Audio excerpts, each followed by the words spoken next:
ઝાલોદ તાલુકાના રાજપુર બાયપાસ માર્ગ ઉપર ચાલુ વરસાદે કોન્ટ્રાક્ટર દ્વારા રસ્તાની કામગીરી શરૂ કરાતા અનેક તર્ક વિતર્ક।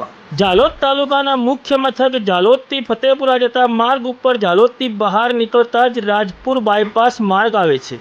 આ માર્ગથી ઝાલોદ નગરમાં પ્રવેશ્યા વગર સુખસર, ફતેપુરા અને દાહોદ જઈ શકાય છે, જેના પગલે મોટાભાગના વાહન ચાલકો આ રસ્તાનો ઉપયોગ કરે છે।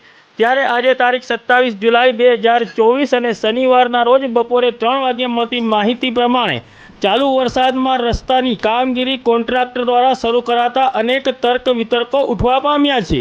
અહીં ચાલુ વરસાદમાં રસ્તાની કામગીરી કરાતા રસ્તાની ગુણવત્તા બાબતે આપ સમજી શકો તેમ છે।